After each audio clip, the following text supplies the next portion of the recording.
R15 V3 और V4 में एकदम कॉमन प्रॉब्लम वो है टेल टाइडी की आवाज़ करने की, हिलती है यार, प्लास्टिक के बेसिकली। तो एक भाई ने कमेंट किया, तो इसका सॉल्यूशन क्या है भाई? इसका एक सॉल्यूशन यही है कि ये बेसिकली इन 4 नटों पे स्टे, यहाँ पे वो 4 नट ये आपको सिंपली ये सब ईसीओ वगैरह आपको निकाल देना है। ये रबड़ का भी आपको निकाल दे, घर पे कर सकते हैं आप इसको। ये जो 2 नट है उनको आपको खोलना है और छोटा सा होल करना है एक साइकिल वाले या बाइक के ख़राब ट्यूब के ऊपर। थोड़े से 2 ही पीस लगेंगे, एकदम सस्ता है, आपको फ्री में भी दे देंगे वो ट्यूब आपको।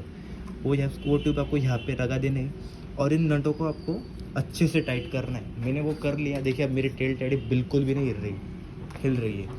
आपको ये कोई भी आप बाहर से भी साइकिल वालों से भी आप करोगे ना, वो भी आपको करके देगा। बट आप ये आप घर पे भी ये कर सकते हैं और इससे काफ़ी ज़्यादा अच्छा सॉल्यूशन और काफ़ी ज़्यादा सस्ता है। और ये आपको वो ट्यूब फ्री में भी कोई भी दे देगा।